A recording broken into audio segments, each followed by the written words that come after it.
Drosophila melanogaster es uno de los organismos más estudiados en el campo de la genética. Para estos estudios le damos el nombre de mosca de la fruta o mosca del vinagre, ya que es allí donde se reproduce principalmente. Nos encontramos ahora en un pequeño bosque cerca a Pamplona, ya que Drosophila melanogaster se dio hace millones de años en unas islas aisladas por la lava volcánica y el clima era un clima húmedo tropical. Y después, con el tiempo, Drosophila, a pesar de que tiene un corto vuelo, llegó a poblar otras islas y otras poblaciones hasta extenderse a través de todo el mundo. Como veníamos diciendo, en estado salvaje, Drosophila es una pequeña mosca diploide, cuyo pequeño tamaño es aproximadamente la tercera parte de una mosca doméstica, es decir, mide de 1 a 2 milímetros. Su aspecto es de color ocre y sus ojos son generalmente de color rojo y su vuelo es bastante lento. La podemos localizar fácilmente en frutas maduras en proceso de descomposición, frutas principalmente como el banano, o también la podemos localizar en recipientes abiertos de vinagre o vino. Es ideal también para pequeños peces que necesitan alimento vivo. Es de gran utilidad para estudiar la morfología cromosómica y la evolución cariotípica. Es un organismo ideal también para la demostración de muchos principios biológicos y el análisis de la ciencia descriptiva, bioquímica y de la ciencia molecular.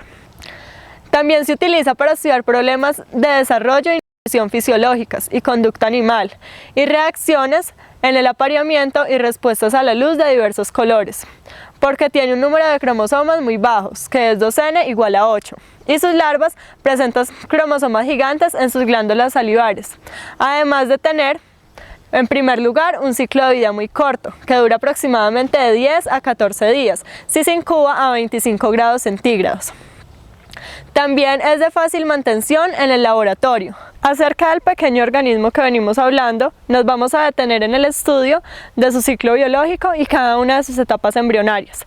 Pero primero debemos saber su clasificación, que es así. Su filum es artrópoda, su clase es hexápoda, pertenece al orden Diptero, es de la familia Drosophilindae, su género es Drosophila y su especie es Melanogaster.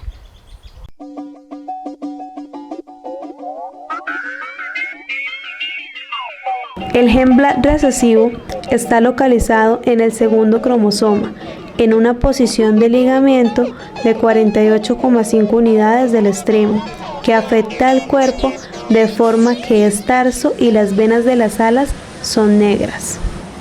El gen barra dominante está localizado en el cromosoma 1 y en una posición de ligamiento de 57 unidades del extremo, que afecta a los ojos reduciéndolos a una barra vertical. El gen curvet recesivo está localizado en el cromosoma 2 en una posición de ligamiento de 75,5 que afecta a las alas separándolas y dándoles una forma curvada hacia abajo. El gen EONI recesivo está localizado en el tercer cromosoma, en una posición de ligamiento de 70,7 unidades del extremo, que afecta al cuerpo dándole un color negro brillante. El gen DUMPI recesivo está localizado en el segundo cromosoma, en una posición de ligamiento de 13 unidades del extremo, que afecta a las alas reduciéndolas a 2/3 partes de su longitud normal y truncadas. El gen FORKET recesivo está localizado en el primer cromosoma, en una posición de ligamento de 56,7 unidades del extremo, que afecta a las setas dándoles un aspecto acortadas y dobladas en los extremos. El gen sepia recesivo tiene una posición de ligamiento de 26 unidades del extremo, que afecta a los ojos dándole un color marrón oscuro. El gen Scarlet recesivo está localizado en el tercer cromosoma, en una posición de ligamiento de 44 unidades del extremo, que afecta a los ojos dándole un color anaranjado brillante y tiende al rojo oscuro con la edad. El gen Curlet recesivo está localizado en el tercer cromosoma, en la posición de ligamiento de 50 unidades del extremo, que afecta a las alas curvándolas hacia arriba y hacia adelante. El gen vestigial recesivo está ubicado en el cromosoma número 2, en la posición 67 unidades del extremo, el cual afecta a las alas y a los balancines dándoles un aspecto fuertemente reducidos. El gen Y recesivo está ubicado en el cromosoma 1, en la posición 1.5 unidades del extremo, el cual afecta a los ojos dándole un color blanco. Varias diferencias morfológicas permiten distinguir a las hembras y a los machos de Drosophila melanogaster. Como principal característica tenemos el abdomen, que consiste en 7 u 8 segmentos dorsales en la hembra y 5 o 6 en el macho. El extremo del abdomen es alargado en la hembra y algo redondeado en el macho. La distribución de las bandas oscuras en los segmentos abdominales permite distinguir a ambos sexos sin necesidad de usar microscopio. Los machos de Drosophila poseen el llamado peine sexual, un cepillo de más o menos 10 gruesas cerdas negras ubicadas en la superficie distal de la articulación tarsal del primer par de patas. Nos encontramos en la Unidad de Biología Molecular y Genética de la universidad. Estamos en el depósito de sustancias químicas y vamos a entrar allí para que las auxiliares de laboratorio nos expliquen todo lo que respecta al proceso de preparación de medios de cultivo de Drosophila melanogaster. Acompáñennos.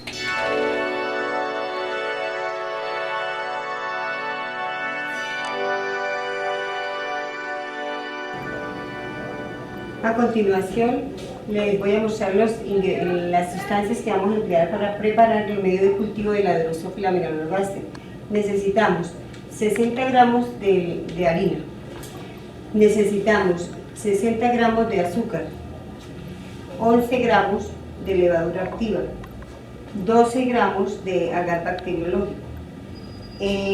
Para proteger y para preservar el medio de cultivo, utilizamos el ácido propiónico para evitar los hongos. También es importante en todo el proceso utilizar el agua destilada. Ahora sí, a continuación indicaré todo el proceso de la preparación del medio de cultivo, el cual vamos a obtener 1 litro de él. Primero se agregan 60 gramos de harina, luego se agregan 60 gramos de azúcar. Como tercera instancia se agregan 11 gramos de levadura y posteriormente 12 gramos de agar-agar.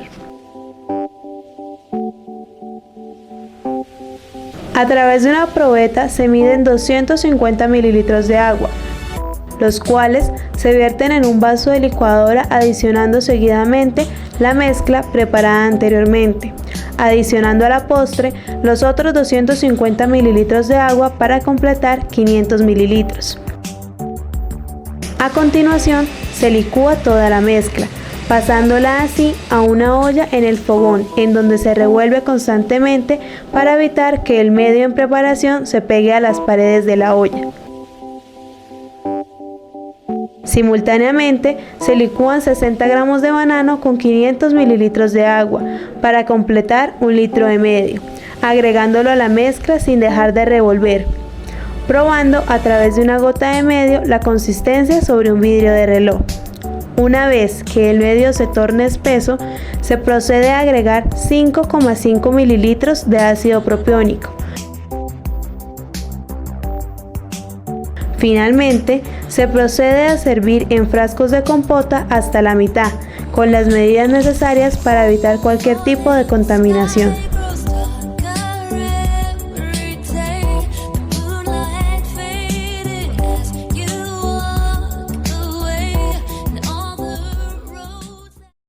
Ahora nos encontramos en el cepario de la Universidad de Pamplona, donde se encuentran numerosas mutaciones y moscas en su etapa de reproducción y desarrollo.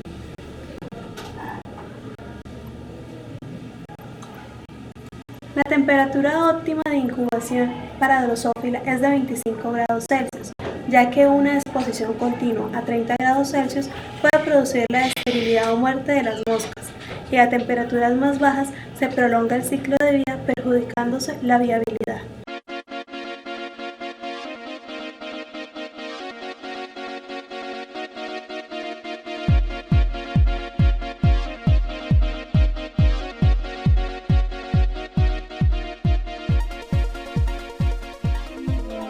El desarrollo embrionario sigue a la fecundación y formación del cigoto. Se realiza dentro de las membranas del huevo. Las otras etapas del ciclo de vida incluyen larvas, pupa, adulto o imago. La duración de distintos estadios de ciclo varían con la temperatura. Por ejemplo, a 25 grados Celsius el periodo del huevo larva es de 5 días y de pupa 4 días. Los huevos pueden ser ovocitados por la madre poco tiempo después de la penetración del espermio o quedar retenidos en la vagina durante los primeros estadios de desarrollo embrionario. Las hembras adultas son capaces de poner huevos 2 días después de emerger del estado de pupa. La puesta aumenta por día durante una semana hasta 50 o 75 huevecillos por día. Los ponen sobre la superficie del alimento iniciándose la embriogénesis.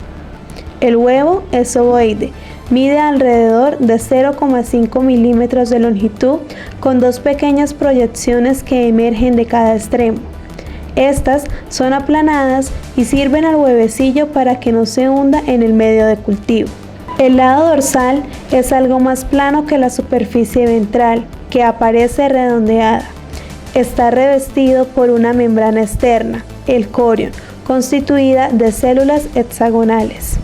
La mayoría de los huevos de insectos presentan una segmentación superficial, donde las divisiones nucleares tempranas se producen centralmente en el 10º ciclo de división celular.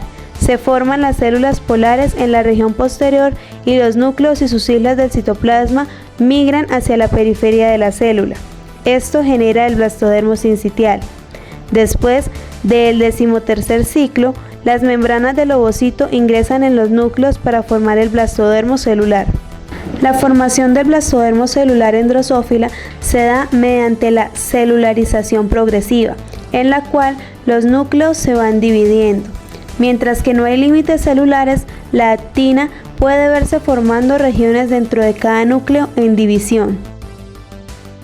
A medida que se forma la célula, los dominios de actina se extienden dentro del huevo. En la gastrulación de Drosophila, el surco ventral comienza a formarse a medida que se invaginan las células que se encuentran a los lados de la línea media ventral. Luego se cierra con las células mesodérmicas colocadas internamente y el ectodermo superficial a los lados de la línea media ventral. También se pueden observar las células polares y el ectodermo posterior hundiéndose en el embrión, y la extensión completa de la banda germinal justo antes de la segmentación. El surco cefálico separa la futura región de la cabeza, procéfalo, de la banda germinal, que formará el tórax y el abdomen. Y finalmente se puede ver la extensión completa de la banda germinal y el comienzo de la segmentación.